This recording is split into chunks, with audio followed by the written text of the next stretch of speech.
তাহলে চলো আমরা শুরু করি। হ্যাঁ, বিসমিল্লাহির রহমানির রহিম। আমাদের প্রথম যে এমসিকিউ, হ্যাঁ আজকে আমাদের সাদা ব্যাকগ্রাউন্ডে আমাদের ক্লাস হবে। কারণ হচ্ছে আমাদের এই সাদা ব্যাকগ্রাউন্ডে ক্লাস নেওয়ার কারণ হচ্ছে আমি এমসিকিউর পরিমাণ কিছুটা বাড়িয়েছি। ঠিক আছে, এমসিকিউর পরিমাণ কিছুটা বাড়িয়েছি। আমাদের স্লাইডে যে পরিমাণ এমসিকিউ ছিল তার থেকে এই স্লাইডটাতে আমাদের এমসিকিউর সংখ্যাটা একটু বেশি। ঠিক আছে, এই কারণে আমরা হচ্ছে আজকে হোয়াইট ব্যাকগ্রাউন্ড ব্যবহার করছি। ওকে, তো চলো হোয়াইট ব্যাকগ্রাউন্ডে আমার একটু সাদা সাদা লাগবে, তাহলে দেখো আমাদের হোয়াইট ব্যাকগ্রাউন্ড আমরা আজকে শুরু করি। আমাদের আজকে প্রথম ক্লাস, আমাদের প্রথম এমসিকিউ হচ্ছে নিচের কোনটি ভৌত পরিবর্তন। তো তোমরাও বলবা নিচের কোনটি ভৌত পরিবর্তন। খেয়াল করো, লোহার উপর মরিচা পড়া এটা কিন্তু ভাইয়া আমাদের ভৌত পরিবর্তন না। কেন বলতো? কারণ লোহার উপর যখন মরিচা পড়ে তখন কিন্তু এখানে একটা রাসায়নিক বিক্রিয়া হয়। ঠিক আছে, তার মানে লোহার উপর মরিচা পড়া এটা কিন্তু আমাদের কোনো অবস্থাতেই ভৌত পরিবর্তন না। তারপর আমরা যদি বলি পানির তড়িৎ বিশ্লেষণ, হ্যাঁ পানিকে তড়িৎ বিশ্লেষণ করলে পানি H+ এবং OH- এ রূপান্তরিত হয়, অর্থাৎ এটা কিন্তু আমাদের একটা রাসায়নিক পরিবর্তন। তারপর মোমবাতি জ্বালানো, হ্যাঁ মোমবাতিকে তুমি যদি জ্বালাও তাহলে আমরা এটা গত ক্লাসেও পড়েছি, প্রথম অধ্যায়ে যে কনসেপ্টটা ছিল রসায়নের ধারণা, মোমবাতিকে জ্বালালে সেখান থেকে কার্বন ডাই অক্সাইড, জলীয় বাষ্প, তাপ এগুলো তৈরি হয়। তার মানে এটা কিন্তু আমাদের একটা রাসায়নিক পরিবর্তন। তাহলে আমাদের ভৌত পরিবর্তন হচ্ছে পানিকে উত্তপ্ত করে বাষ্পে পরিণত করা। কেন বলতো? পানি যখন কঠিন থাকে সলিড তখনও সেটাকে আমরা পানি বলি, মানে বরফ, নামটা কি H2O। যখন এটা তরল হয়ে যায় লিকুইড তখনও কিন্তু সেটা H2O, যখন সেটা বাষ্প হয়ে যায় তখনও কিন্তু সেটা H2O। তার মানে পানিকে যখন আমরা সলিড থেকে লিকুইড থেকে বাষ্প করি তখন কিন্তু এর কিন্তু রাসায়নিক অবস্থার কোনো পরিবর্তন হয় না, শুধুমাত্র ভৌত অবস্থার পরিবর্তন হয়। এই কারণে আমরা বলছি যে পানি হচ্ছে আমাদের, পানি উত্তপ্ত করে বাষ্পে পরিণত করা এটা একটা ভৌত পরিবর্তন। ঠিক আছে, আচ্ছা তো রাইহান বলছো মনে হয় গ্রুপে কেউ ক্লাসের লিঙ্কটা দাও। আচ্ছা আমি দিয়ে দিচ্ছি, দেখো ক্লাসের লিঙ্কটা আমি দিয়ে দিচ্ছি, তারা নাই, বাট হচ্ছে সবাই ক্লাসটা মনোযোগ দিয়ে করো। এবং আমাদের প্রত্যেকটা ক্লাস সায়েন্স আর্টস কমার্স প্রত্যেকটা ক্লাস কিন্তু ক্লাস শেষ হলে তারপরের দিন আমাদের ইউটিউবে আপলোড হয়ে যায়, প্লে লিস্ট আছে, প্লে লিস্টে আপলোড হয়ে যায়, তোমরা সবাই কিন্তু প্লে লিস্টটা দেখে নিতে পারো। ঠিক আছে, আচ্ছা তো আমি দেখতে পাচ্ছি কে আসছো। আমাদের সপ্তর্ষি হাওলাদার, হ্যাঁ তোমার উত্তরটা কিন্তু হয়নি, তুমি আর একটু ভালো করে পড়াশোনা করতে হবে। ডলি খাতুনের উত্তর সঠিক হয়েছে, শিশির ভেজা রাত্রির উত্তরটা সঠিক হয়েছে, ভেরি গুড। বাট উত্তর ভুল হলো তোমরা আসলে কমেন্ট করা বন্ধ করো না, উত্তর দেওয়া বন্ধ করো না। ঠিক আছে, এখানে লজ্জা পাওয়ার কিছু নাই, আমরা একটা ফ্যামিলি, একসাথে পড়াশোনা করি। আমি তোমাদের বড় ভাই, আমি তোমাদেরকে পড়াচ্ছি, তোমরা জুনিয়র, তোমরা পড়ছো। পরীক্ষার হলে যদি ভুল করে দিয়ে আসো, তারপর যে পরীক্ষার রেজাল্টটা যদি খারাপ হয় ওটা লজ্জার, আমার সামনে লজ্জা পাইলে কোনো সমস্যা নাই। ঠিক আছে, আচ্ছা তারপরে যাই আমাদের পরের এমসিকিউটাই। আমাদের 2 নম্বর এমসিকিউ হচ্ছে কোনটি বরফের সংকেত। ভাইয়া বরফের সংকেত কোনটা? আমাদের বরফ, পানি, জলীয় বাষ্প সবার সংকেতই হচ্ছে H2O। ঠিক আছে, এটাই আমাদের বরফের সংকেত। যেমন H2O এই জিনিসটা যখন সলিড আকারে থাকে তখনই সেটাকে আমরা বলি বরফ, ছোটবেলায় বলতাম বরফ মানে কি বরফ। তারপর H2O যখন লিকুইড অবস্থায় থাকে তখনই সেটাকে আমরা বলি পানি। আর H2O-টা যখন আমাদের ভ্যাপার অবস্থায় থাকে তখন সেটাকে আমরা বলি জলীয় বাষ্প বা বাষ্প। ঠিক আছে, জলীয় বাষ্প বা বাষ্প। ওকে, ঠিক আছে, তোমরা আনসার দিতে থাকো। ভাইয়া দেখতেছি সবার আনসারই দেখতেছি। তো আমি মানে আজকে একটু তাড়াহুড়া, তো কারণ হচ্ছে আজকে আমাদের একটা শিডিউল ক্লাস না। হ্যাঁ, আজকে তো তোমাদের সাথে আমার কোনো শিডিউল ক্লাস নেই। সবাই আশা করি ক্লাস রুটিন সম্পর্কে তোমরা জানো। রবিবার তোমাদের জেনারেল ম্যাথ ক্লাস, সোমবার হচ্ছে তোমাদের হায়ার ম্যাথ ক্লাস, মঙ্গলবার তোমাদের ফিজিক্স ক্লাস, বৃহস্পতিবার তোমাদের কেমিস্ট্রি ক্লাস। বাট আজকে একটু ফ্রি পেয়েছি, সময় পেয়েছি, এই জন্য আমি ক্লাসের মধ্যে ঢুকে গেছি। 1 ঘন্টা ক্লাস নেব। ঠিক আছে, 1 ঘন্টায় যতটা এমসিকিউ করা যায়। আচ্ছা, খোলা পাত্রে চুনা পাথরকে উচ্চ তাপে উত্তপ্ত করলে চুন ও কার্বন ডাই অক্সাইড উৎপন্ন হয়। খেয়াল করো, খোলা পাত্রে তুমি ক্যালসিয়াম কার্বনেট, এই ব্যাটা হচ্ছে সলিড অবস্থায় থাকে, এটা হচ্ছে চুনা পাথর। সিলেটে যে পাথরটা পাওয়া যায়, ভোলাগঞ্জে যে পাথরগুলো পাওয়া যায়, এটাকে তুমি উত্তপ্ত করেছো। উত্তপ্ত করলে তোমার উৎপন্ন হবে ক্যালসিয়াম অক্সাইড এবং কার্বন ডাই অক্সাইড। একটা কথা মনে রাখবা, ক্যালসিয়াম অক্সাইড চুন যেটা নানি দাদিরা খায় পানের সাথে দিয়ে, সেটা হচ্ছে solid. But carbon dioxide এই ব্যাটা হচ্ছে একটা গ্যাস। তাহলে গ্যাসটা কি হবে বলতো? উপরের দিকে উড়ে চলে যাবে, কারণ যেহেতু পাত্রটা খোলা, পাত্র যদি খোলা হয় গ্যাস উড়ে চলে যাবে। এখন গ্যাস যদি উড়ে চলে যায় তখন বলতো এই বিক্রিয়াটা কি আর উভমুখী বিক্রিয়া দিবে না। কেন? কারণ উভমুখী বিক্রিয়া দিলে ওদের দুইজনের বিক্রিয়ায় পুনরায় ক্যালসিয়াম কার্বনেট তৈরি হইতে হবে।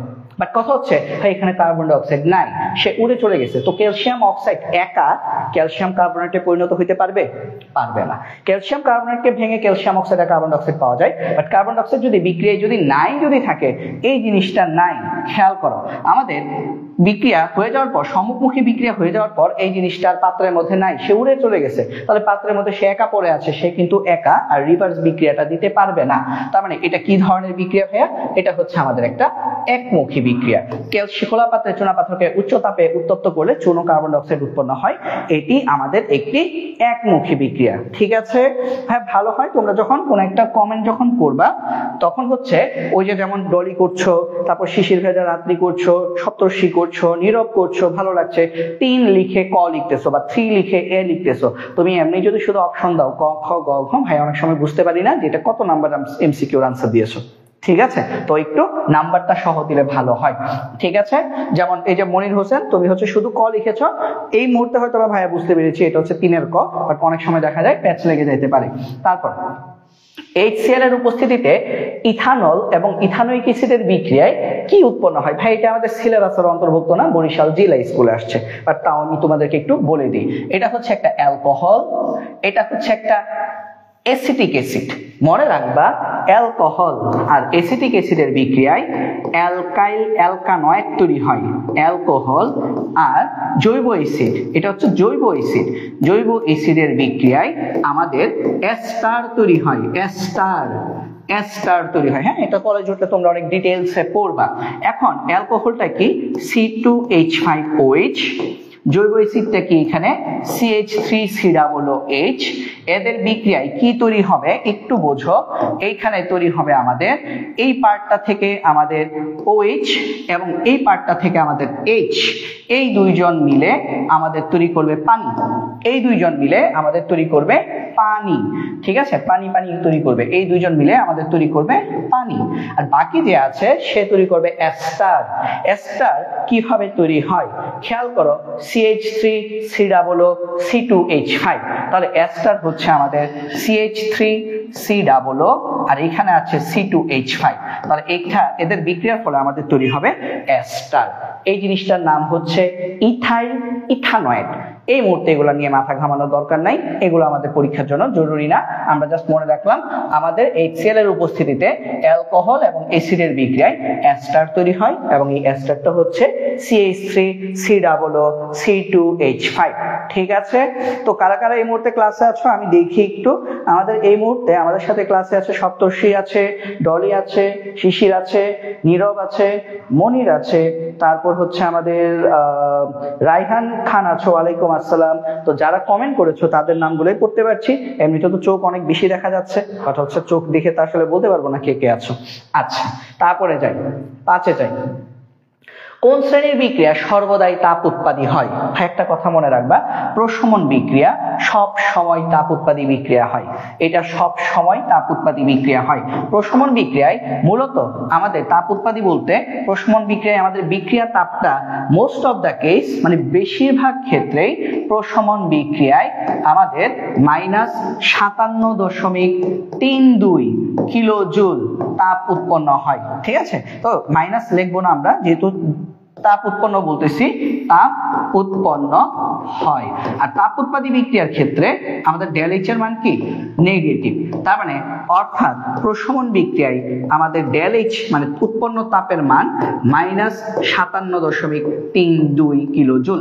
এই যে 57.32 এর আগে মাইনাস চিহ্ন দিলাম, এটা দিয়েই বোঝানো হয় যে প্রশমন বিক্রিয়ায় আমাদের বিক্রিয়া তাপটা হচ্ছে আমাদের কি হয়?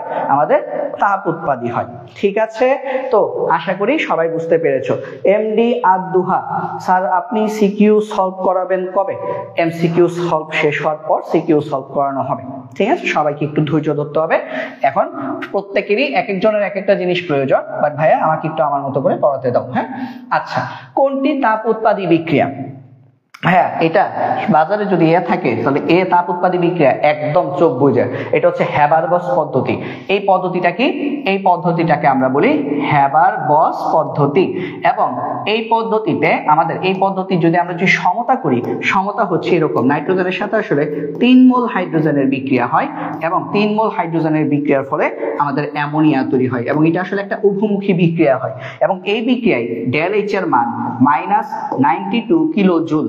তার মানে এটা একটা তাপ উৎপাদী বিক্রিয়া। ঠিক আছে, এটা একটা তাপ উৎপাদী বিক্রিয়া। ঠিক আছে, আশা করি আমরা সবাই এটা বুঝতে পেরেছি। বাকি সবগুলোই কি? বাকি সবগুলোই হচ্ছে আমাদের এখানে তাপহারী বিক্রিয়া। ওকে, তারপরে যাই, পরের এমসিকিউতে চলে যাই। পরের এমসিকিউতে কি বলেছে? নাইট্রোজেন এবং অক্সিজেন বিক্রিয়া করে নাইট্রাস অক্সাইড তৈরি করে। ভাই এটার নাম কি? আমি একটু নামটাও লিখে দিই। NO। NO মানে হচ্ছে নাইট্রাস অক্সাইড। Nitrous oxide. এই বিক্রিয়া থেকে আমরা কি বুঝি? নাইট্রাস অক্সাইডের বিক্রিয়া এটা একটা তাপহারী বিক্রিয়া। কোথা থেকে পাইলাম বলো তো? এই যে আগের অপশনটা দেখলে বুঝো। এই যে দেখো এই বিক্রিয়াটা, এই যে দেখছো তাপহারী বিক্রিয়া। এই যারা একটা এমসিকিউ যখন পড়বা সাথের গুলাও একটু পড়ো। হ্যাঁ, এই বিক্রিয়াটাই তাপ উৎপাদী। তার মানে বাকি তিনটা কি? তাপহারী। ওইগুলো একটু মাথায় রাখো। ঠিক আছে বলদের দল, এটা একটু বুঝিস। মানে এমসিকিউ মুখস্থ করার জিনিস না, এমসিকিউ বুঝে বুঝে পড়ার জিনিস। আগে বুঝবি তারপর মুখস্থ করবি। এটা হচ্ছে হ্যাবার-বস পদ্ধতিতে অ্যামোনিয়া উৎপাদন, এটা তাপ উৎপাদী। তাহলে বাকি তিনটা অপশন অবশ্যই তাপহারী। দেখো এই এমসিকিউ রেস ধরে কিন্তু পরের এমসিকিউটা আসছে। তাহলে নাইট্রোজেন এবং অক্সিজেনের বিক্রিয়ায় নাইট্রাস অক্সাইড তৈরি হওয়া এটা একটা তাপহারী বিক্রিয়া এবং তাপহারী বিক্রিয়া হলে ΔH এর মান ধনাত্মক হয় আর তাপহারী বিক্রিয়ায় তাপ শোষিত হয়। হ্যাঁ, এই বিক্রিয়ায় 180 কিলো জুল তাপ শোষিত হয়। তিনটাই সঠিক। সঠিক উত্তর 1, 2, 3। কুমিল্লা বোর্ড, আমার বোর্ডে আসছে 2017 সালে। তাহলে এটা বিক্রিয়াটা হচ্ছে এরকম, নাইট্রোজেন প্লাস অক্সিজেন বিক্রিয়া উভমুখী বিক্রিয়া দিবে, NO2NO তৈরি হবে এবং এই বিক্রিয়ায় ΔH এর মান +180 কিলো জুল। তো এই যে ইনফরমেশন গুলা, এই ইনফরমেশন গুলা আমাদেরকে মনে রাখতে হবে। এমডি আদুহা, আপনি কি শুধু কেমিস্ট্রি পড়ান? না ভাই, আমি chemistry, physics, math, higher math সবই পড়াই। বাট কথা হচ্ছে এই বছর থেকে তোমাদেরকে ম্যাথ এবং হায়ার ম্যাথ আমার উপর প্রেশার অনেক বেড়ে গেছে, কারণ আমি হচ্ছে কলেজ ক্লাস এডমিশনের জন্য পড়াচ্ছি।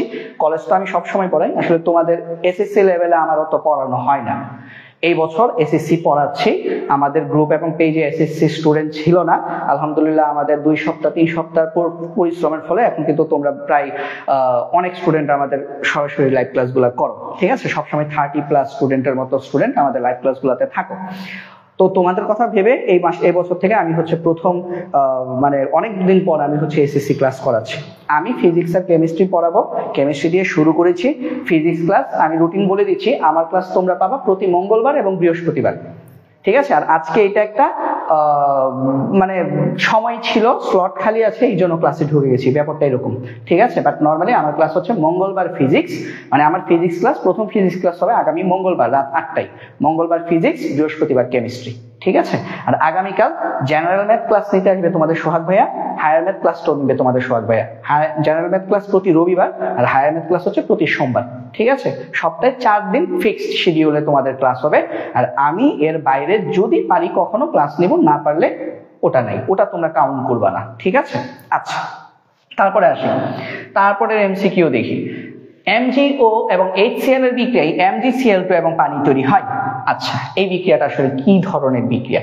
MgO এবং HCl এর বিক্রিয়ায় MgCl2 এবং পানি তৈরি হবে। এটা একটা ক্ষার, এটা একটা অক্সাইড। অক্সাইড মানে কি? অক্সাইড মানে হচ্ছে এটা একটা ক্ষার জাতীয় একটা কিছু। ঠিক আছে, এটা একটা অক্সাইড। তাহলে এটা কি ক্ষার? না, এটা ক্ষার না। এটা কি ধরনের বিক্রিয়া হইতে পারে? এটা কি ধরনের বিক্রিয়া? ঢাকা বোর্ড 15তে আসছে। তাহলে এটা একটু মনে রাখবা যে এই বিক্রিয়াটা হচ্ছে আমাদের, এটা একটা প্রশমন বিক্রিয়া। এটা আসলে আমাদের একটা প্রশমন বিক্রিয়া। কেন বলতো?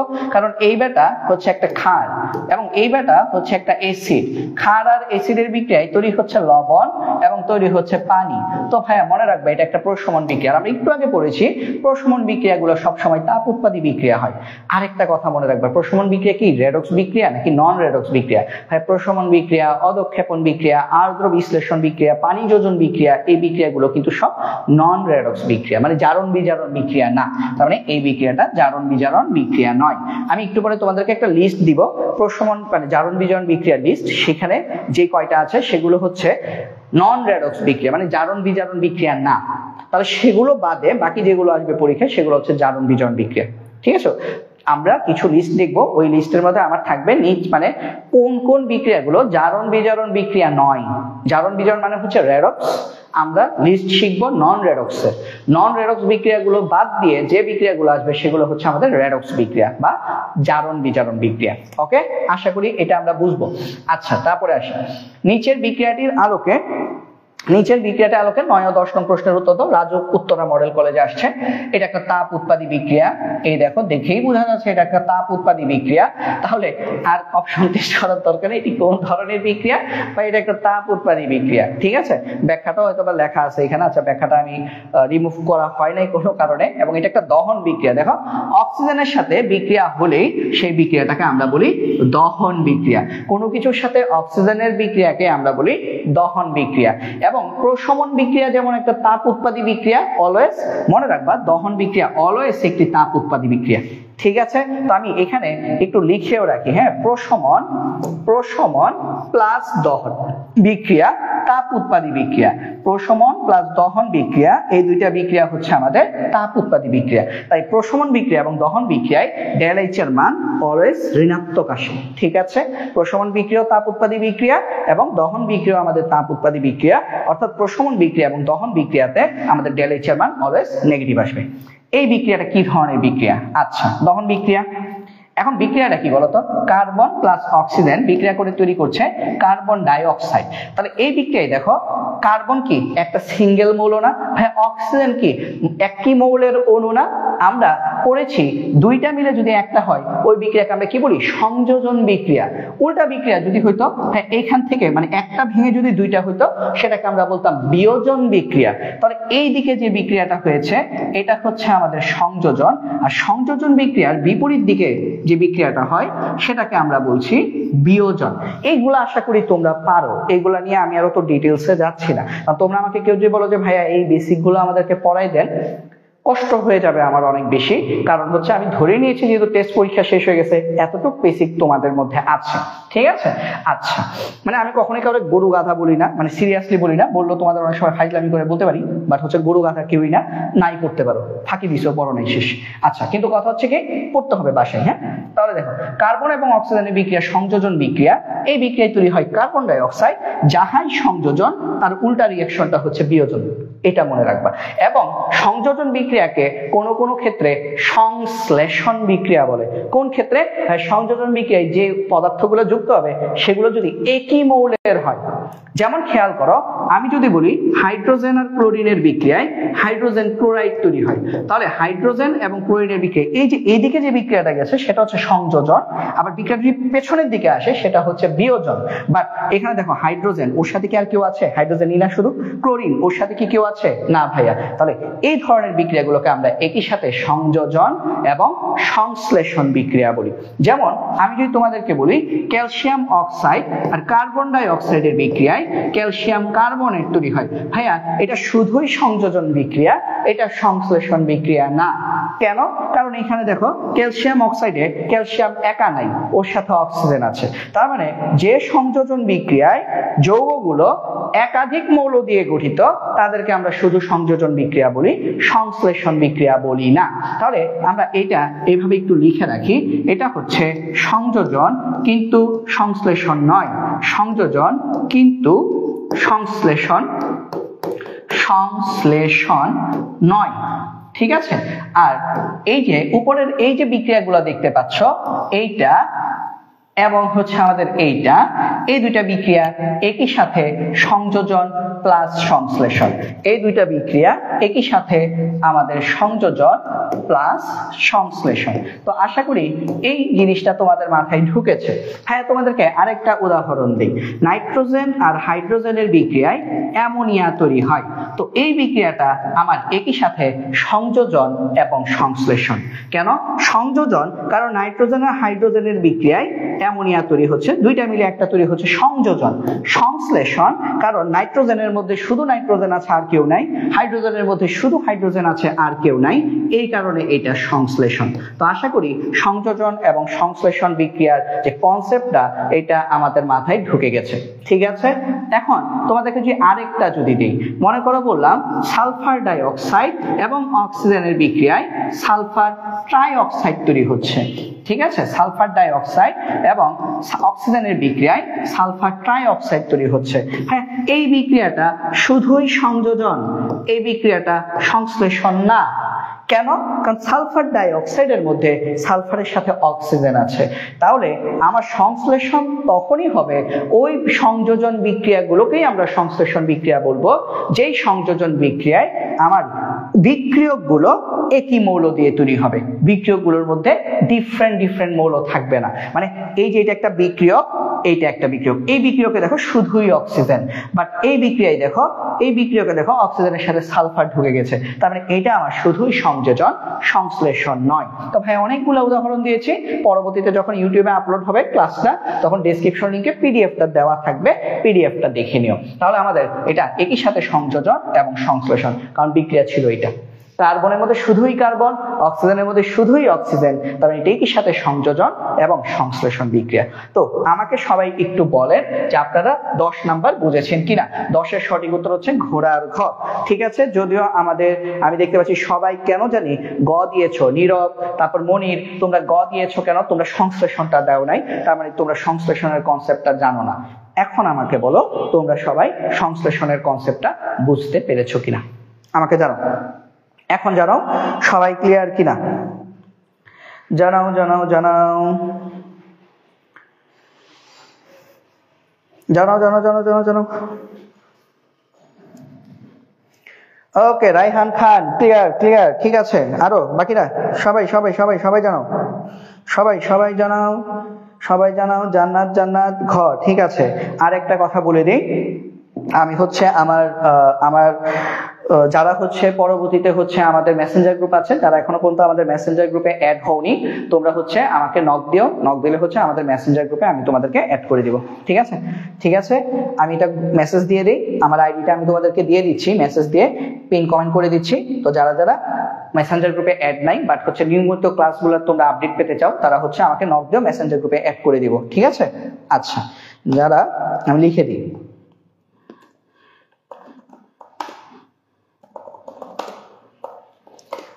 আকাশে তো মেঘলা, জিও না তো একলা, এখনই নামবে অন্ধকার।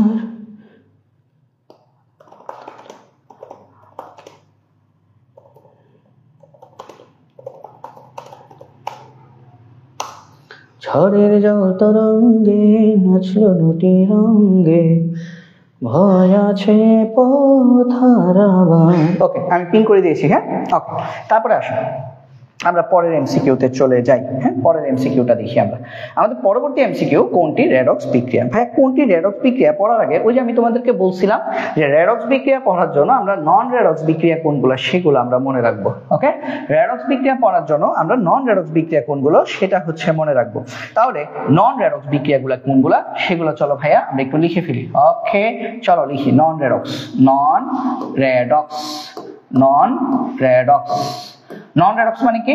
নন রেডক্স বিক্রিয়া হলে সেই সকল বিক্রিয়া যে সকল বিক্রিয়ায় জারণ মানের পরিবর্তন হয় না। তাহলে যে সকল বিক্রিয়ায় জারণ মান আনচেঞ্জ থাকে বা অপরিবর্তনশীল, হ্যাঁ আমি আনচেঞ্জ না লিখে অপরিবর্তনশীল কথাটাই লিখি, জারণ মান অপরিবর্তনশীল, জারণ মানের পরিবর্তন হয় না, তারা হচ্ছে নন রেডক্স বিক্রিয়া। তো ভাই নন রেডক্স বিক্রিয়ার লিস্টের মধ্যে আমাদের কি কি আছে? নন রেডক্স বিক্রিয়ার মধ্যে প্রথমেই আছে প্রশমন, অ্যাসিড ক্ষার বিক্রিয়া, প্রশমন। তারপরে হচ্ছে আমাদের দহন, দহন বিক্রিয়া, অক্সিজেনের সাথে যে বিক্রিয়াটা হয়। তারপর হচ্ছে পানি যোজন, পানির সাথে যুক্ত হয়ে যে বিক্রিয়াটা হয়। তারপরে হচ্ছে আর্দ্র বিশ্লেষণ, আর্দ্র বিশ্লেষণ বিক্রিয়া, এটা একটা নন রেডক্স বিক্রিয়া, আর্দ্র বিশ্লেষণ। তারপরে হচ্ছে আমাদের সমানুকরণ বিক্রিয়া, আচ্ছা সরি আর্দ্র বিশ্লেষণটা আসলে আমাদের নন রেডক্স না, এটা আমাদের একটা রেডক্স বিক্রিয়া, সরি। তো আমাদের পানি যোজন বিক্রিয়া, তারপর হচ্ছে সমানুকরণ, সমানুকরণ, সমানুকরণ বিক্রিয়া, এটা একটা নন রেডক্স বিক্রিয়া। তারপর হচ্ছে আমাদের পলিমারকরণ বিক্রিয়া, পলিমারকরণ এই অধ্যায়ে আছে। পলিমারকরণ ওই যে পলিথিন বানানোর যে বিক্রিয়াটা, ইথিন থেকে পলিথিন, এটা একটা নন রেডক্স বিক্রিয়া। আর ফাইনালি অদক্ষেপণ বিক্রিয়া, অদক্ষেপণ বিক্রিয়াটাও কিন্তু আমাদের এই অধ্যায়ে আছে, এটাও আমাদের একটা নন রেডক্স বিক্রিয়া। তো নন রেডক্স বিক্রিয়ার লিস্টটা আমরা মনে রাখবো। নন রেডক্স বিক্রিয়া যদি মনে রাখি, তাহলে আমরা হচ্ছে সেখান থেকে আমরা কি করতে পারবো, রেডক্স বিক্রিয়াগুলো বের করতে পারবো। তো আমাকে এখানে বলছে কোনটি রেডক্স বিক্রিয়া। দেখো প্রশমন নন রেডক্সের লিস্টে আছে, সমানুকরণ নন রেডক্সের লিস্টে আছে, দহন নন রেডক্সের লিস্টে আছে, পলিমারকরণও তো নন রেডক্সের লিস্টে আছে, তাই না? সবই তো নন রেডক্সের লিস্টে আছে। তাহলে নন রেডক্স বিক্রিয়া কোনটা? আল্লাহ, রেডক্স বিক্রিয়া কোনটা? এখানে সঠিক উত্তর নাই। দাঁড়াও, দহন বিক্রিয়া, সরি একটু ভুল লিখছি, দাঁড়াও একটু ঠিক করে দিই। প্রশমন, আর্দ্র বিশ্লেষণ আছে। সরি দহন বিক্রিয়া না, দহন বিক্রিয়া তাপ উৎপাদী বিক্রিয়া, বা দহন বিক্রিয়া রেডক্স বিক্রিয়া, এটা হচ্ছে আর্দ্র বিশ্লেষণ। আর্দ্র বিশ্লেষণ, দহন বিক্রিয়া এটা একটা রেডক্স বিক্রিয়া, ঠিক আছে? দহন বিক্রিয়া এটা হচ্ছে আমাদের, দহন বিক্রিয়া হচ্ছে তাপ উৎপাদী বিক্রিয়া, বাট এটা একটা রেডক্স বিক্রিয়া, ঠিক আছে? তাহলে কোনটি রেডক্স বিক্রিয়া? দহন বিক্রিয়া, ঠিক আছে? নন রেডক্সের লিস্ট হচ্ছে এটা: প্রশমন, আর্দ্র বিশ্লেষণ, পানি যোজন, সমানুকরণ, পরিমারকরণ, অদক্ষেপণ। এই 6টা হচ্ছে নন রেডক্স। এই 6টার বাইরে লিস্টের মধ্যে আছে দহন, তাহলে দহন হচ্ছে আমাদের রেডক্স বিক্রিয়া, ঠিক আছে? তারপরে এমসিকিউতে আমাদেরকে কি বলেছে? ম্যাগনেসিয়াম প্লাস নাইট্রিক অ্যাসিডের বিক্রিয়ায় ম্যাগনেসিয়াম নাইট্রেট প্লাস হাইড্রোজেন বিক্রিয়া, হাইড্রোজেন তৈরি হয়। এটা আমাদের কোন ধরনের বিক্রিয়া? তাহলে এটা হচ্ছে আমাদের, খেয়াল করে দেখি তো আমাদের এটা কোন বিক্রিয়া। এখানে ম্যাগনেসিয়ামের যোজনী কত, আমি একটু লিখি। হ্যাঁ, দেখো ম্যাগনেসিয়াম প্লাস নাইট্রিক অ্যাসিড। হ্যাঁ, আমি সমতা না করে করতেছি, সমতা করব না, কারণ সমতার দরকার নেই। রেডক্স নন রেডক্স বের করার জন্য সমতা লাগে না। ম্যাগনেসিয়াম নাইট্রেট আর হচ্ছে হাইড্রোজেন। তো আমি আশা করি তোমরা সবাই জারণ মান সম্পর্কে জানো। প্রথম কথা, এটা কি প্রশমন? না ভাইয়া, প্রশমন বিক্রিয়ায় পানি তৈরি হইতে হবে, হয়নি পানি, তার মানে এটা প্রশমন বিক্রিয়া না। এটা কি অদক্ষেপণ? না ভাইয়া, অদক্ষেপণ বিক্রিয়া হলে কোন একটার মধ্যে এরকম নিচের দিকে তীর চিহ্ন থাকতো, তাহলে এটা আমাদের অদক্ষেপণ বিক্রিয়াও না, এটাও হবে না। তাহলে রইল বাকি রেডক্স এবং নন রেডক্স। চলো আমরা দেখি। এখানে ম্যাগনেসিয়াম মুক্ত পরমাণু, হ্যাঁ মনে রাখবা, মুক্ত পরমাণুর জারণ মান হচ্ছে আমাদের 0, ঠিক আছে? তাহলে এর জারণ মান হচ্ছে 0। নাইট্রিক অ্যাসিডে এই জারণ মান এখানে 0, বাট এখানে জারণ মান কত বলতো? ম্যাগনেসিয়াম নাইট্রেট না, নাইট্রেট কত? -2, তাহলে এখানে কিন্তু ম্যাগনেসিয়ামের জারণ মান +2 হয়ে গেছে, ঠিক আছে? আবার খেয়াল করো, এখানে হাইড্রোজেন কি যৌগ আকারে আছে, হাইড্রোজেন অণু জারণ মান 0, বাট এখানে হাইড্রোজেনের জারণ মান কত?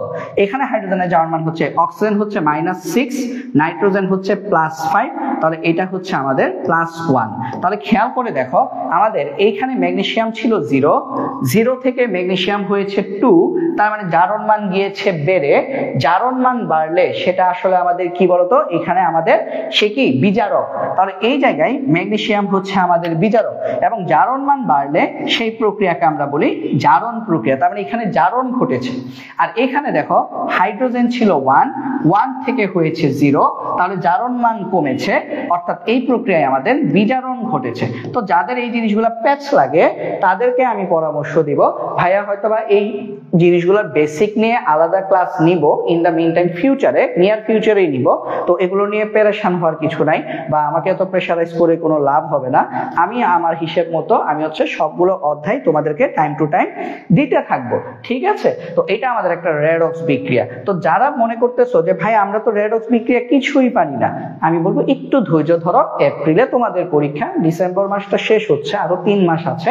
আমি এগুলো বেসিকের ক্লাসও তোমাদেরকে আস্তে আস্তে দিব, ঠিক আছে? বাট আমাকে একটু বুঝাইতে হবে আমার মতো করে।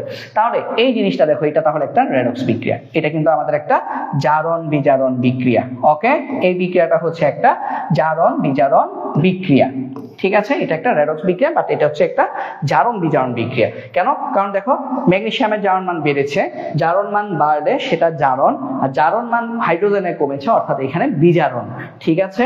তারপরে যাই, পরের এমসিকিউতে যাই। নিচের কোনটি বিজারক? কোনটি বিজারক বললে আমরা আসলে যেটা বুঝি সেটা হচ্ছে যেটির জারণ সম্ভব সেটা হচ্ছে বিজারক। কোনটি বিজারক? যার বা যেটির বা যার জারণ সম্ভব, যার জারণ সম্ভব সে হচ্ছে আমাদের বিজারক। যার জারণ সম্ভব বা যে ইলেকট্রন ত্যাগ করতে পারবে, এটা হচ্ছে সহজে বোঝা যায়, যে ইলেকট্রন ত্যাগ করতে পারবে তার হচ্ছে সে হচ্ছে বিজারক। তো আমরা একটু টেস্ট করে দেখি। হ্যাঁ, দেখো আমাদের আয়রন 3+ ও কি আর ইলেকট্রন ত্যাগ করতে পারে? ভাই ইলেকট্রন ত্যাগ করলে জারণ মান বাড়ে।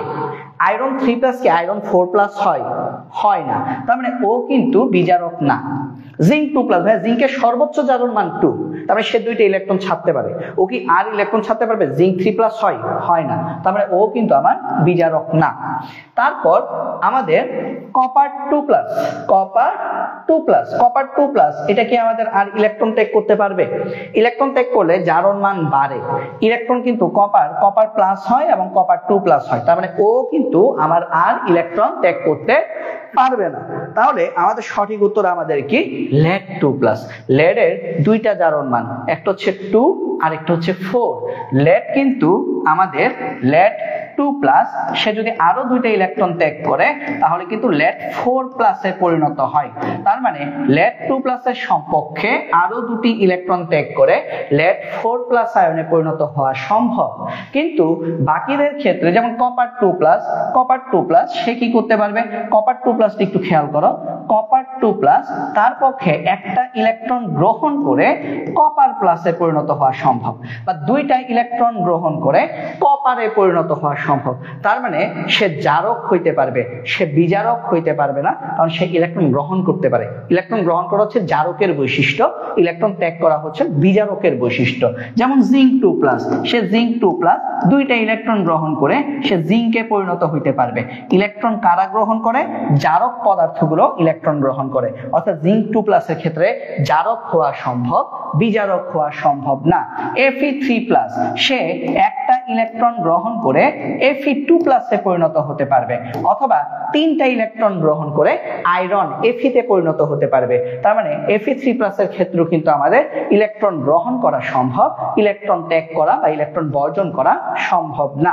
তো যারা ইলেকট্রন গ্রহণ করে তারা জারক, তাদের বিজারণ ঘটে, আর যারা ইলেকট্রন ত্যাগ করে তারা বিজারক, তাদের জারণ ঘটে।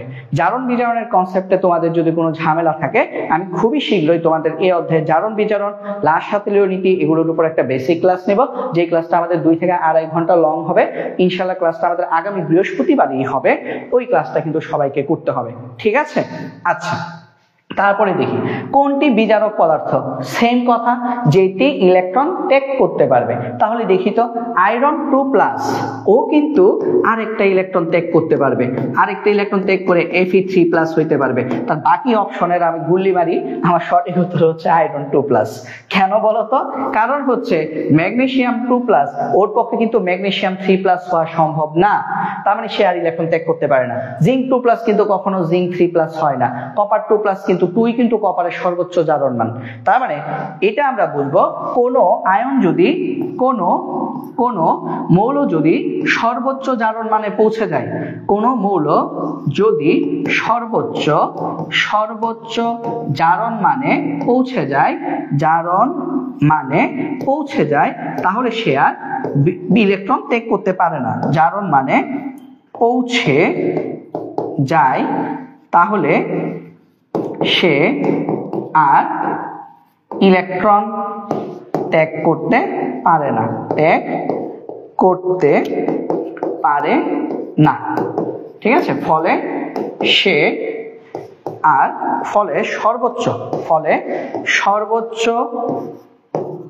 সর্বোচ্চ জারণ মান বিশিষ্ট আয়ন বিজারক হতে পারে না, বিজারক হয় না, অলওয়েজ জারক হয়, ঠিক আছে? এইটা হচ্ছে আমাদের মনে রাখতে হবে, ঠিক আছে? যেমন আমরা যদি খেয়াল করি, দেখো ম্যাগনেসিয়াম 2+ সর্বোচ্চ জারণ অবস্থায় পৌঁছে গেছে, তার মানে সে আর ইলেকট্রন ত্যাগ করতে পারবে না, সে আর বিজারক হইতে পারবে না। জিঙ্ক 2+ সর্বোচ্চ জারণ অবস্থায় পৌঁছে গেছে, অর্থাৎ সে আর ইলেকট্রন ত্যাগ করতে পারবে না, সে আর বিজারক হতে পারবে না। কপার 2+ সর্বোচ্চ জারণ অবস্থায় পৌঁছে গেছে, সে আর ইলেকট্রন ত্যাগ করতে পারবে না, সে আর বিজারক হতে পারবে না। বাট Fe2+, সে Fe3+ পর্যন্ত হইতে পারে, তার মানে সে 2+ আছে, এখনো সে সর্বোচ্চ জারণ অবস্থায় পৌঁছায় নাই, তার মানে সে একটা ইলেকট্রন ত্যাগ করে Fe3+ সর্বোচ্চ জারণ অবস্থায় পৌঁছাতে পারবে, ঠিক আছে, সে বিজারক হতে পারবে। তো আশা করি এই জিনিসটা সহজেই বুঝতে পেরেছো। এমডি জুনায়েদ বলছো ভর্তি হতে চাই, তো ভাইয়া ভর্তি যদি হওয়া লাগতো তাহলে তুমি মানে এখন ক্লাস করতেছো কেমনে? ফ্রি ক্লাস তো তোমাদের সবার জন্য, 25 ব্যাচের জন্য এপ্রিল পর্যন্ত, একদম তোমাদের পরীক্ষা পর্যন্ত, মে পর্যন্ত ফ্রি ক্লাস হবে। ফ্রি ক্লাস নিচ্ছি প্রত্যেক সপ্তাহে 4টা করে। ভাইয়া তো এক্সট্রা আরো কিছু ক্লাস নেই, তাই না? যেমন আজকে কিন্তু এক্সট্রা শিডিউলের ক্লাস, আজকে কিন্তু আমাদের মানে নর্মাল রেগুলার ক্লাস না, ঠিক আছে? ফ্রি ক্লাস, ভর্তি হওয়ার কিছু নাই। ভর্তি হয়েও, হ্যাঁ, কলেজে উঠলে তোমাদের তখন পেইড কোর্স চালু করবো না, ভর্তি হওয়ার যখন এত শখ তখন ভর্তি হয়েও, ওকে? এখন আর ভর্তি হওয়া লাগবে না। চলো দেখি, কোন বিক্রিয়াটিতে ইলেকট্রন স্থানান্তর ঘটে? জারণ বিজারণ হইতে হবে। দেখো তো কোন বিক্রিয়াটা হবে। এইটা দেখো, এটা কি? এটা একটা পানি যোজন, এটা একটা আর্দ্র বিশ্লেষণ, এটা পানি যোজন বিক্রিয়া। প্রথমটা, এই বিক্রিয়াটা হচ্ছে আমাদের পানি যোজন বিক্রিয়া। ভাই আমরা লিস্ট পড়েছি তাই না? নন রেডক্স বিক্রিয়া পড়েছি, এটা পানি যোজন বিক্রিয়া, এটা নন রেডক্স বিক্রিয়া, এটা জারণ বিজারণ বিক্রিয়া না। উপরটা দেখো তো, ক্ষার এবং অ্যাসিডের বিক্রিয়া, লবণ এবং পানি তৈরি হয়েছে। ওরে আল্লাহ, এটা প্রশমন বিক্রিয়া। প্রশমন বিক্রিয়াও কি? নন রেডক্স বিক্রিয়া, এটাও কিন্তু জারণ বিজারণ বিক্রিয়া না। এইটা দেখো তো, পটাশিয়াম ক্লোরাইড আর সিলভার নাইট্রেটের বিক্রিয়া, সিলভার ক্লোরাইড এবং পটাশিয়াম নাইট্রেট তৈরি হয়। এটা হচ্ছে আমাদের প্রতিস্থাপন বিক্রিয়া, এটা কিন্তু আমাদের প্রতিস্থাপন বিক্রিয়া। ভাই প্রতিস্থাপন বিক্রিয়াগুলো কখনো আমাদের জারণ বিজারণ হয় না, প্রতিস্থাপন বিক্রিয়াটাও আমাদের কখনোই জারণ বিজারণ বিক্রিয়া হয় না। তারপর দেখো তো, তারপরে হচ্ছে আমাদের ক্যালসিয়াম এবং হাইড্রোক্লোরিক অ্যাসিড, এটা হচ্ছে আমাদের জারণ বিজারণ বিক্রিয়া। চলো টান দিয়ে দেখি কিভাবে এটা জারণ বিজারণ হলো। দেখো ক্যালসিয়াম HCl, মানে জারণ বিজারণ যখন বের করবো সমতার দরকার নাই, ক্যালসিয়াম ক্লোরাইড এবং হাইড্রোজেন। খেয়াল করে দেখো, আমাদের ক্যালসিয়াম হচ্ছে আমাদের 0 যেহেতু মুক্ত মৌল, এখানে হাইড্রোজেন 0 যেখানে যেহেতু এটা একটা অণু। HCl এ খেয়াল করো ছিল এটা কি মাইনাস, এটা হচ্ছে প্লাস। তাহলে খেয়াল করো H প্লাস থেকে H0 হয়েছে, তার মানে কি জারণ সংখ্যা কমেছে। প্লাস মানে 1 থেকে 0 হয়েছে, তার মানে এটা হচ্ছে আমার বিজারণ বিক্রিয়া। বিজারণ বিক্রিয়ায় জারণ মান কমে। ক্যালসিয়াম দেখো 0 থেকে কি হয়েছে? এটা হচ্ছে 2 মাইনাস, তাহলে এটা হচ্ছে 2 প্লাস। 0 থেকে 2 প্লাস হয়েছে, তার মানে জারণ মান বেড়েছে, জারণে জারণ মান বাড়ে, অর্থাৎ এটা হচ্ছে জারণ বিক্রিয়া। তাহলে এই বিক্রিয়াটা হচ্ছে আমাদের একটা জারণ বিজারণ বিক্রিয়া। সঠিক উত্তর হচ্ছে ক। ঠিক আছে, তো আশা করি সবাই বুঝতে পেরেছো। ঠিক আছে, আশা করি সবাই এই জিনিসটা আমরা বুঝতে পেরেছি। তারপরে যাই আমরা 16তে যাই। নিচে কোন আয়নটি জারণ ও বিজারণ উভয় সম্ভব? জারণ বিজারণ উভয় সম্ভব কোন আয়নটি? ভাই Fe2+। কেন বলো তো? বাকিগুলো নিজে চেক করো। কারণ দেখো Fe2+, সে যদি একটা ইলেকট্রন ত্যাগ করে তাহলে সে Fe3+ হয়, এটা হচ্ছে জারণ। হ্যাঁ, জারণ। আবার খেয়াল করো Fe2+, সে যদি 2টা ইলেকট্রন গ্রহণ করে তাহলে সে আয়রনে পরিণত হয়, মানে মুক্ত মৌলে পরিণত হয়, এটা হচ্ছে বিজারণ। বাকিগুলো বাসায় টেস্ট করে দেখো, বাকি দুইটার ক্ষেত্রে একই সাথে জারণ এবং বিজারণ বিক্রিয়া দেওয়া সম্ভব না। ঠিক আছে, বাকি দুজনের ক্ষেত্রে একই সাথে জারণ এবং বিজারণ বিক্রিয়া দেওয়া সম্ভব না। সাবাস, অনেকে সঠিক উত্তর দিয়েছো। নীরব হোসেন সঠিক উত্তর দিয়েছো, ভেরি গুড। তারপর নিচের কোনটি একই সঙ্গে জারক ও বিজারক? Fe2+। একই কারণ, সেম রিজন, জারক এবং বিজারক Fe2+। কেন? কারণ যখন Fe2+, যখন একটা ইলেকট্রন ত্যাগ করে তার কি ঘটে? তার জারণ ঘটে, Fe3+ হয়। তখন এই Fe2+, সে হচ্ছে বিজারক, হিসেবে কাজ করছে, কারণ তার জারণ ঘটেছে। বিজারক হিসেবে কাজ করছে কেন? কারণ এই বিক্রিয়াটা হচ্ছে একটা জারণ বিক্রিয়া। আর যখন Fe2+ 2টা ইলেকট্রন গ্রহণ করে Fe তে পরিণত হয়, 2টা ইলেকট্রন গ্রহণ করার মানে কি? বিজারণ ঘটা। Fe তে পরিণত হয়, বিজারণ ঘটেছে। বিজারণ কার ঘটে? বিজারণ ঘটে জারকের। বিজারণ ঘটেছে, বিজারণ কার ঘটে? বিজারণ ঘটে জারকের। তখন কিন্তু Fe2+ জারক হিসেবে কাজ করছে। কথা কি বুঝে গেছে? আশা করি সবাই এটা বুঝতে পেরেছি। ঠিক আছে, তারপরে প্রশ্ন যাই। নিম্নের কোনটিতে জারণ বিজারণ ঘটে? ভাই প্রশমন বিক্রিয়া নন রেডক্স বিক্রিয়া, আর্দ্র বিশ্লেষণ নন রেডক্স বিক্রিয়া, পানি যোজন নন রেডক্স বিক্রিয়া, দহন বিক্রিয়া একটা জারণ বিজারণ বিক্রিয়া। ঠিক আছে, বাকি সবগুলোই নন রেডক্স। আমরা একটু উপরের দিকে আরো 6-7টা এমসিকিউ আগে আমরা হচ্ছে 11 নাম্বার এমসিকিউতে আমরা হচ্ছে এটা পড়েছি, তাই না? ব্যাখ্যাটা কোথায় আছে? 11 নং স্লাইডে আছে, 11 নং এমসিকিউ। 11 নং এমসিকিউতে ব্যাখ্যা আছে। ঠিক আছে, 11 নং এমসিকিউতে যাবা, 11 নং এমসিকিউতে তোমরা এটা ব্যাখ্যাটা পেয়ে যাবা। ওকে, তারপরে দেখি, তারপরে হচ্ছে আমাদের 19 কোনটিতে জারণ বিজারণ বিক্রিয়া ঘটে, এটাও 11 নম্বরে পেয়ে যাবা। হিসাব করে দেখবা এটা প্রতিস্থাপন, কারণ বাকি তিনটা 11 নম্বরের মধ্যে আছে। ঠিক আছে, এটার ব্যাখ্যাটা কোথায়? এটার ব্যাখ্যা হচ্ছে 11 নং এমসিকিউ। 11 নং এমসিকিউতে আমরা এটা ব্যাখ্যাটা পাবো। ঠিক আছে, তারপর জিঙ্ক অক্সাইড এবং কার্বন বিক্রিয়া করে জিঙ্ক এবং কার্বন মনোক্সাইড তৈরি করে। এখানে কোনটি জারক? জারককে যে যার জারণ সংখ্যা কমে সে হচ্ছে জারক। জারককে যার জারণ সংখ্যা কমে, জারণ সংখ্যা কমলে জারক, জারণ সংখ্যা বাড়লে বিজারক। ঠিক আছে, কারণ জারণ সংখ্যা কমলে বিজারণ, বিজারণ কার ঘটে? জারকের ঘটে। তাহলে আমরা যদি একটু দেখি, জিঙ্ক অক্সাইড প্লাস কার্বন বিক্রিয়া করে আমার তৈরি করে zinc plus carbon die oxide. তাহলে এখানে কার্বনের জারণ মান কত? 0। এইখানে কার্বন ডাই অক্সাইডে কার্বনের জারণ মান কত? +4। কেন? কারণ অক্সিজেন হচ্ছে -2, 2 দুগুণে -4। তাহলে দেখো কার্বন, দেখো 0 থেকে আমার কত হয়েছে?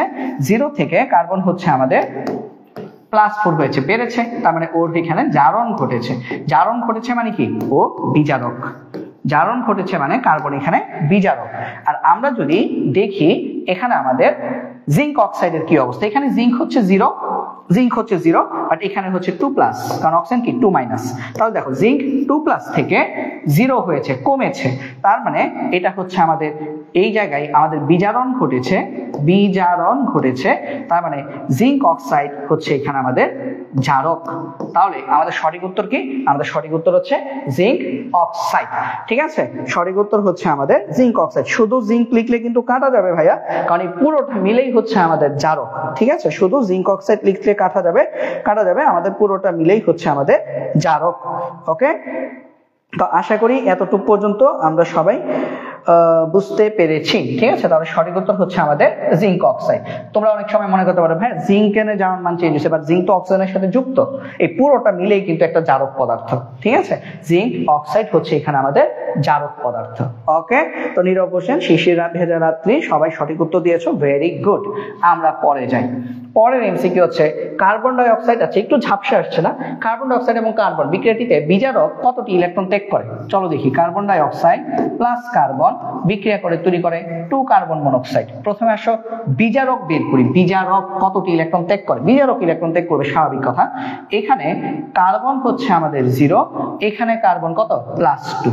তার মানে এটাই হচ্ছে আমার বিজারক। তাহলে এখানে এই জায়গায় আমাদের কি ঘটেছে? জারণ সংখ্যা বেড়েছে, এই জায়গায় আমাদের জারণ ঘটেছে। তার মানে কার্বন, কার্বন এ হচ্ছে একটা বিজারক। তাহলে খেয়াল করো তো, বিজারক কয়টা ইলেকট্রন ত্যাগ করছে? 2টা, কারণ 0 থেকে 2 হয়েছে। তাহলে আমাদের বিজারক 2টা ইলেকট্রন ত্যাগ করছে। কথা কি বোঝা গেছে? সহজ, একদম সিম্পল। তারপরে যাই, কোনটি শুধু জারক রূপে ক্রিয়া করে? জারক রূপে কে ক্রিয়া করবে বলতো? জারককে, জারককে যে জারক হচ্ছে সে যে শুধুমাত্র ইলেকট্রন গ্রহণ করতে পারবে, ইলেকট্রন ত্যাগ করতে পারবে না। তাহলে ও কিন্তু বিজারক। কেন বলতো? কারণ ও ইলেকট্রন আর ত্যাগ করতে পারে না। ও কিন্তু বিজারক না। ও কি বিজারক না? সরি। এই যে দেখো, আমি যদি লিখি কপার প্লাস, হ্যাঁ কপার প্লাস কিন্তু কপার 2+ হইতে পারে, তাই না? কপার প্লাস কিন্তু একটা ইলেকট্রন ত্যাগ করে কপার 2+ হইতে পারবে। তার মানে ওর কিন্তু আমার বিজারক হওয়ার সম্ভাবনা আছে, ও হবে না। তারপর দেখো আয়রন স্ট্যানাম 2+, সে কিন্তু আরো 2টা ইলেকট্রন ত্যাগ করে আয়রন মানে স্ট্যানাম 4+ তৈরি করতে পারে, 3। তারপর Fe2+, সে কিন্তু আরো একটা ইলেকট্রন ত্যাগ করে Fe2+, আরো একটা ইলেকট্রন ত্যাগ করে Fe3+ হইতে পারে। তাহলে ভাইয়া দেখো, এরা সবাই ইলেকট্রন ত্যাগ করতে পারে, তার মানে এরা সবাই বিজারক হিসেবে কাজ করতে পারে। কিন্তু এই বান্দা, আল্লাহর এই বিশেষ বান্দা, ইলেকট্রন ত্যাগ করে কিছু হইতে পারে না। কেন? Fe4+ হওয়া যায় না। তাহলে ও শুধুই জারক রূপে ক্রিয়া করে, ও বিজারক রূপে ক্রিয়া করতে পারে না। কারণ বিজারক কি? যে আরো ইলেকট্রন ত্যাগ করতে পারবে। আমরা দেখতে পাচ্ছি অপশনে বাকি 3 জনই ইলেকট্রন ত্যাগ করতে পারে, বাট Fe3+ আর ইলেকট্রন ত্যাগ করতে পারবে না। সে চাইলে ইলেকট্রন গ্রহণ করে তার জারণ মান 3+ থেকে কমিয়ে 2+ বা 0 বানাইতে পারবে। কথা কি বোঝা গেছে? Fe3+ এর পক্ষে একটা ইলেকট্রন গ্রহণ করে Fe2+ হওয়া সম্ভব। Fe3+ এর সপক্ষে 3টা ইলেকট্রন গ্রহণ করে Fe হওয়া সম্ভব। এই দুইটা তার পক্ষে সম্ভব।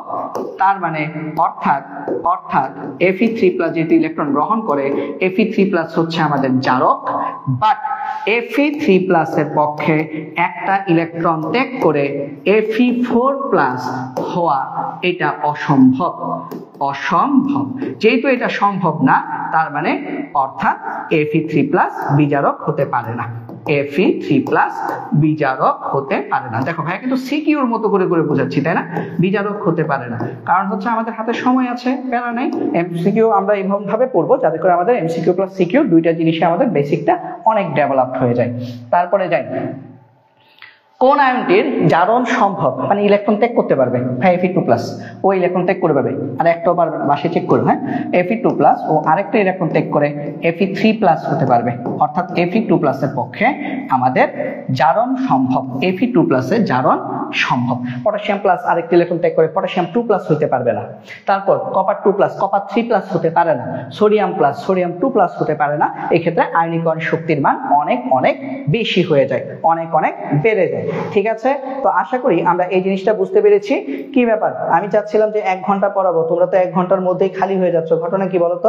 আমরা 15 পর্যন্তই আমরা পড়বো আজকে, 7টা 15 পর্যন্ত আমরা পড়বো, আর যতটা পড়া যায়। ঠিক আছে, তারপরে আমরা আজকে আর দীর্ঘায়িত করব না। আমরা অলরেডি 23টার মতো এমসিকিউ পড়ে ফেলেছি। আমরা হচ্ছে আজকে 7টা পর্যন্ত পড়বো, এরপরে কিন্তু আমরা আর সামনের দিকে যাব না। ওকে, আচ্ছা, তারপরে দেখো, তারপরে এমসিকিউ খেয়াল করো। নিচের কোনটি জারক পদার্থ? জারক মানে কি? যার বিজারণ সম্ভব, যে ইলেকট্রন গ্রহণ করতে পারবে। ইলেকট্রন কে গ্রহণ করতে পারবে? আচ্ছা, একটা কথা সবসময় মনে রাখবা, অক্সিজেন অলওয়েজ জারক পদার্থ। অক্সিজেন অলওয়েজ জারক পদার্থ। অক্সিজেন অলওয়েজ জারক পদার্থ। হাইড্রোজেন অলওয়েজ বিজারক পদার্থ। ঠিক আছে, এইটা অলওয়েজ তোমরা মনে রাখবা। অক্সিজেন সবসময় জারক পদার্থ। অক্সিজেন সবসময় সবসময় জারক, জারক হয়। ঠিক আছে, অক্সিজেন সবসময় জারক হয়, এটা মনে রাখবা। তারপর আসো, কোনটি জারক পদার্থ? জারক মানে কি? যে ইলেকট্রন গ্রহণ করতে পারবে। ইলেকট্রন কোনটা গ্রহণ করতে পারে? খেয়াল করো, জিঙ্ক, সে তো মুক্ত মৌল, সে ইলেকট্রন গ্রহণ করতে পারবে না, সে ইলেকট্রন ত্যাগ করতে পারবে।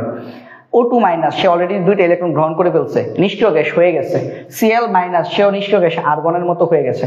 কপার+, কারণ কি বলতো? কপার+, সে আরো একটা ইলেকট্রন গ্রহণ করলে, সে যদি ইলেকট্রন কপার+ যদি ইলেকট্রন গ্রহণ করে, তাহলে সে কপারে পরিণত হয়। ঠিক আছে, কপার+ যদি ইলেকট্রন গ্রহণ করে, তাহলে সে আবার পুনরায় কপারে পরিণত হয়। আর কপার+ যদি ইলেকট্রন ত্যাগ করে, কপার+, সে যদি আরেকটা ইলেকট্রন ত্যাগ করে, তাহলে কিন্তু সে কপার2+ এ পরিণত হয়। ঠিক আছে, প্লাস মানে গ্রহণ, মাইনাস মানে ত্যাগ। এই যে ঘটনাটা, এই ঘটনাটায় এখানে আমাদের ইলেকট্রন গ্রহণ হয়েছে। ইলেকট্রন গ্রহণ মানে বিজারণ, এখানে বিজারণ ঘটেছে, বিজারণ ঘটেছে। ঠিক আছে, তার মানে এই জায়গায় কপার+টা হচ্ছে আমাদের জারক। কপার+টা হচ্ছে আমাদের জারক। আর এটা কি? এখানে ইলেকট্রন ত্যাগ করেছে কপার, তাহলে ইলেকট্রন ত্যাগ মানে এখানে আমাদের জারণ ঘটেছে। এবং যেহেতু দ্বিতীয়টাতে আমাদের জারণ ঘটেছে, তার মানে দ্বিতীয়টাতে কপার হচ্ছে আমাদের বিজারক। কপার প্লাস হচ্ছে আমাদের দ্বিতীয়টাতে বিজারক। তাহলে কপার প্লাস একই সাথে জারণ এবং বিজারণ দুইটাই ঘটাতে পারে, ডিপেন্ড করছে সে কার সাথে বিক্রিয়া করতেছে, ওটার উপর ডিপেন্ড করতেছে। ঠিক আছে, তারপরে যাই, তারপরে এমসিকিউতে কি বলেছে? কোনটি জারক পদার্থ? কোনটি জারক পদার্থ? H2O2, SO2, তারপরে এটা হচ্ছে অক্সালিক অ্যাসিড, আর এটা হচ্ছে HI। তাহলে এটার ক্ষেত্রে একটু আমরা মনে রাখি, এটা হচ্ছে আমাদের পারঅক্সাইড। পারঅক্সাইড গুলো হচ্ছে আমাদের, এখানে আমাদের H2O2, এটা হচ্ছে আমাদের এটা হচ্ছে জারক পদার্থ। ঠিক আছে, পারঅক্সাইড সবসময় একটা কথা মনে রাখবা, পারঅক্সাইড এবং জৈব পারঅক্সাইড এরা হচ্ছে আমাদের জারক পদার্থ। একটু লিখে দিই, এটা হচ্ছে পারঅক্সাইড, আর আরেকটা আছে R2O2 জৈব পারঅক্সাইড। এটা হচ্ছে পারঅক্সাইড, এটাকে আমরা বলি পারঅক্সাইড বা হাইড্রোজেন পারঅক্সাইড। আর এটা হচ্ছে আমাদের জৈব পারঅক্সাইড, জৈব পারঅক্সাইড। এরা সব সময় হচ্ছে আমাদের জারক পদার্থ, এরা হচ্ছে আমাদের জারক, এরা আমাদের জারক পদার্থ। আরেকটা জারক পদার্থ কি বললাম? সেটা হচ্ছে অক্সিজেন। অক্সিজেন, ঠিক আছে, অক্সিজেন এটাও আমাদের একটা জারক পদার্থ। তারপরে আমরা যদি খেয়াল করি, কোনটি বিজারক? বিজারক মানে কি? যে আরো ইলেকট্রন ত্যাগ করতে পারবে। হয় সোডিয়াম প্লাস, আর ইলেকট্রন ত্যাগ সম্ভব না। ক্যালসিয়াম 2+, আর ইলেকট্রন ত্যাগ সম্ভব না। ফ্লোরিন, সে একটা অধাতু, সে ইলেকট্রন গ্রহণ করবে। বাকি রইল ক্লোরাইড। খেয়াল করো, C Cl মাইনাস সে যদি একটা ইলেকট্রন ত্যাগ করে, কারণ একটা গ্রহণ করে সে Cl মাইনাস হয়েছে, সে যদি একটা ইলেকট্রন ত্যাগ করে তাহলে সে আবার পূর্বের ন্যায় ক্লোরিন হয়ে যাবে। তার মানে ক্লোরাইড আয়ন অ্যানায়ন গুলো আমাদের বিজারক হতে পারে। এটা আমরা এইভাবে মনে রাখতে পারি ভাইয়া যে অ্যানায়ন গুলো আমাদের বিজারক হয়। আমরা এইভাবে এটা মনে রাখবো, সকল অ্যানায়ন বিজারক, সকল অ্যানায়ন বিজারক। আমরা এটা এইভাবে মনে রাখতে পারি। কথা বুঝে গেছে? কারণ অ্যানায়ন কি, সে একটা ইলেকট্রন গ্রহণ করে রাখছে, তাহলে ওইটা ত্যাগ করে দিলে সে আবার কি হয়ে যাবে, আগের মতো মুক্ত পরমাণু হয়ে যাবে। তাহলে যেহেতু একটা অ্যানায়নের পক্ষে একটা ইলেকট্রন ত্যাগ করা সম্ভব, সেহেতু অ্যানায়ন গুলো সবসময় আমাদের বিজারক হয়। তারপর নিচের কোনটিতে, বিক্রিয়াটিতে কোনটিতে বিজারণ ঘটেছে, মানে কমেছে কোনটাতে, জারণ সংখ্যা কমছে কোনটাতে? দেখো SN4+ থেকে SN2+ হয়েছে, এই জায়গায় বিজারণ ঘটছে। আমি যদি বিক্রিয়াটা যদি ভালো করে যদি বোঝাই, SN4+ Fe2+ বিক্রিয়া করে আমাদের তৈরি করেছে SN2+ Fe3+। তাহলে এই বিক্রিয়ায় তোমরা খেয়াল করলে দেখতে পাবা SN2+ SN4+ থেকে SN2+ হয়েছে, অর্থাৎ জারণ মান কমেছে। তাহলে এই জায়গায় আমাদের বিজারণ ঘটেছে। আর এই জায়গায় আমরা যদি উপরে যদি দেখি Fe2+, সে আমাদের Fe3+ হয়েছে, তার মানে জারণ মান বেড়েছে, অর্থাৎ এইখানে আমাদের জারণ ঘটেছে। তার মানে SN4+ এ হচ্ছে এখানে জারক, আর Fe2+ সে হচ্ছে আমাদের বিজারক। ঠিক আছে? বিজারকের ঘটে জারণ, জারকের ঘটে বিজারণ। তাহলে আমাদের কোনটির বিজারণ ঘটেছে? ভাইয়া উত্তর হচ্ছে SN4+ এর বিজারণ ঘটেছে। আর যদি মানে অন্য কিছু বলতো কোনটি জারণ ঘটেছে, Fe2+ এর জারণ ঘটেছে। কোনটি বিজারক? Fe2+ বিজারক, যেহেতু এর জারণ ঘটেছে। কোনটি জারক? SN4+ জারক, যেহেতু এর বিজারণ ঘটেছে। তো এই কনসেপ্টগুলো কিন্তু আমাদের সবসময় মাথায় রাখতে হবে, মাথা থেকে বের হলে চলবে না। ঠিক আছে? তারপরে যাই 29-এ যাই। 29 কি? অলিয়াম H2S2O7, H2S2O7 এটাকে আমরা বলি অলিয়াম। এটা একটু মনে রাখবে, হ্যাঁ? অলিয়ামের সংকেত হচ্ছে এইটা H2S2O7। সালফারের জারণ সংখ্যা কত? হ্যাঁ, জারণ সংখ্যায় চলে আসছি। জারণ সংখ্যা আমরা কিভাবে বের করি? যার জারণ সংখ্যা বের করব তাকে X ধরবো এবং পুরো যৌগের জারণ সংখ্যা 0 ধরবো। তাহলে আমরা লিখে নিচ্ছি পুরো যৌগের জারণ সংখ্যা হচ্ছে আমাদের 0, এবং এখানে যার জারণ সংখ্যা বের করব তাকে আমরা X ধরবো। তাহলে হাইড্রোজেন কয়টা? 2টা। ভাই হাইড্রোজেনের এক একটা জারণ সংখ্যা কত? +1। তাহলে হাইড্রোজেন হচ্ছে 2 × 1 প্লাস সালফার কয়টা? 2টা, 2X প্লাস অক্সিজেন হচ্ছে 7 × এক একটা অক্সিজেনের জারণ মান হচ্ছে -2 = 0। তাহলে এখান থেকে X এর মান বের করবো। X এর মানটা কি? সালফারের জারণ সংখ্যা। তাহলে 2 + 2X - 14 = 0। আমাদের 2X = আসবে 12। তার মানে X আসবে +6, অর্থাৎ আমাদের সালফারের জারণ সংখ্যা এই যৌগের জন্য +6। ঠিক আছে? আমি দেখতে পাচ্ছি সবাই সেই সেরা জোশ। শিশির আমার আগে উত্তর দিয়েছো, অর্পিতা পরমাণিক ভেরি গুড, মিজান সঠিক উত্তর, রাইহান সঠিক উত্তর, ভেরি গুড। খুব ভালো লাগে যখন হচ্ছে তোমরা হচ্ছে আমার আগে করে ফেলো একটা জিনিস, অনেক গুড, অনেক থ্যাঙ্কস। ঠিক আছে? আচ্ছা, তারপরে যাই। তারপরে হচ্ছে আমাদের 30 H2SO3 সালফিউরাস অ্যাসিড। এখন আমরা জারণ সংখ্যায় চলে আসছি। একটু ঝটপট কয়েকটা জারণ সংখ্যা বের করে ফেলি। আমি চাচ্ছি আজকে আমাদের মোটামুটি 50 পর্যন্ত আমরা করে ফেলতে পারলে আমাদের আগামীকাল হচ্ছে ক্লাসটা করতে সুবিধা হবে। ঠিক আছে? তারপরে দেখো আমাদের H2SO3 সালফারের জারণ মান কত? তাহলে H2SO3 এই পুরো যৌগের জারণ মান হচ্ছে 0। তাহলে H হচ্ছে 2X, সালফার হচ্ছে X, SO3 মানে কি? -6। তাহলে আমাদের কত আসবে? এটা হচ্ছে 2, সরি এটা হচ্ছে 2, হাইড্রোজেনের 2। তাহলে X = কত আসতেছে? +4 আসতেছে, অর্থাৎ সালফারের জারণ মান হচ্ছে H2SO3 তে +4। ঠিক আছে? তারপরে দেখি, তারপরে প্রশ্ন কি বলেছে। CaH2 যোগে হাইড্রোজেনের জারণ সংখ্যা কত? হ্যাঁ, ক্যালসিয়ামের যেহেতু 2+, এই দুইটার যেহেতু 2-, তাহলে হাইড্রোজেনের একা কত? -1। হাইড্রোজেনের হচ্ছে -1। কিভাবে করতে পারো এটা? ক্যালসিয়াম হাইড্রাইড এই পুরোটা জারণ মান হচ্ছে 0, হাইড্রোজেনের বের করতে চাচ্ছ ক্যালসিয়ামের 2, হাইড্রোজেন হচ্ছে 2X। তাহলে 2X + 2 = 0 হলে X = -1 আসে। ধাতুর সাথে যখন হাইড্রোজেন যখন বিক্রিয়া করে তখন হাইড্রোজেন নিজে অধাতু হিসেবে আচরণ করে, অধাতু হিসেবে আচরণ করে বলে হাইড্রোজেনের জারণ মান -1 হয়। ঠিক আছে? -1 হয়। ক্রায়োলাইটে ফ্লোরিনের জারণ মান কত? হ্যাঁ, ক্রায়োলাইটে ফ্লোরিনের জারণ মান কত? তো আগে তো আমাদেরকে কি করতে হবে? আগে ক্রায়োলাইটের সংকেত জানতে হবে, যে আমাদের ক্রায়োলাইটে ফ্লোরিনের ক্রায়োলাইটে ফ্লোরিনের জারণ মান কত। ঠিক আছে? তাহলে ক্রায়োলাইট ক্রায়োলাইটে আমাদের ফ্লোরিনের যাওয়ার মান বের করার জন্য আমাদের আগে ক্রায়োলাইটের সংকেত জানতে হবে। ক্রায়োলাইটের সংকেত হচ্ছে Na3Al_F6। ক্রায়োলাইট হচ্ছে Na3Al_F6, ঠিক আছে, ক্রায়োলাইট। এখন এই সংকেত তুমি যদি না জানো তাহলে কিন্তু এই এমসিকিউ তুমি আনসার করতে পারবে না, কারণ ক্রায়োলাইটের সংকেত হচ্ছে Na3Al_F6। এখন এটার জন্য মান হচ্ছে 0। তাহলে সোডিয়াম কয়টা? 3টা, একটার জন্য 1, সোডিয়ামের যাওয়ার মান +1, অ্যালুমিনিয়াম কত? 3, মাইনাস প্লাস ফ্লোরিন কত? 6টা, 6x = 0। তাহলে 6x = -6, x = -1। তাহলে আনসার হচ্ছে -1। এখন ভাইয়া তোমাদের একটা শর্টকাট শেখাই। ফ্লোরিন, ক্লোরিন, ব্রোমিন, আয়োডিন এরা সবাই কি হ্যালোজেন? ভাইয়া ক্রায়োলাইটের সংকেত না জানলো তো তুমি জানো ফ্লোরিন বলছে, ফ্লোরিনের যাওয়ার মান -1। এটা এইভাবে বের করার কোনো দরকার নাই। ক্রায়োলাইটের সংকেত জানা কি ম্যান্ডেটরি এই অঙ্কের জন্য? না ভাইয়া, ম্যান্ডেটরি না। কারণ কি আমরা জানি হ্যালোজেনের যাওয়ার মান অলওয়েজ -1 হয়, এটা একদম মুখস্থ। আমরা জানি x মানে কি? হ্যালোজেন। x মানে হচ্ছে হ্যালোজেন। হ্যালোজেন মানে কি? হ্যালোজেন মানে হচ্ছে ফ্লোরিন, ক্লোরিন, ব্রোমিন, আয়োডিন। এর জারণ মান অলওয়েজ -1 হয়, ঠিক আছে। তার মানে ক্রায়োলাইট কিছু জানার দরকার নাই। বলছে ফ্লোরিনের যাওয়ার মান কত? হ্যালোজেনের যাওয়ার মান অলওয়েজ আমাদের হ্যালোজেনের যাওয়ার মান -1 হবে, ঠিক আছে। যদি অর্পিতাও সঠিক উত্তর দিয়েছো Na3Al_F6, বাট আমি তোমাদেরকে জটিল ভাবে পড়ানোর পর একটা সলিউশন দিয়ে দিছি না? সলিউশনটা কি? হ্যালোজেন দেখলেও যাওয়ার মান -1। অনেক যোগের সংকেত আমি জানলে জানছি, না জানলে নাই। পরীক্ষার হলে ক্রায়োলাইটের সংকেত জানো না, তো ক্রায়োলাইটের সংকেত জানার দরকার নেই। ফ্লোরিনের যাওয়ার মান বের করতে বলছে। ফ্লোরিন একটা হ্যালোজেন, ফ্লোরিনের যাওয়ার মান -1, ঠিক আছে। তারপরে দেখো Fe2O3 আয়রনের যাওয়ার মান কত? এটা আমরা এখান থেকেই করে ফেলতে পারবো। এই দেখো Fe2O3, অক্সিজেন কত? অক্সিজেন হচ্ছে আমাদের -6। আচ্ছা এইভাবেই লিখি। তাহলে আয়রনের যাওয়ার মান বের করতে বলছে 2x - 6 = 0। তাহলে x এর মান কত আসবে? +3। এটা হচ্ছে ফেরিক অক্সাইড। ফেরিক অক্সাইডে আয়রনের যাওয়ার মান +3, ঠিক আছে।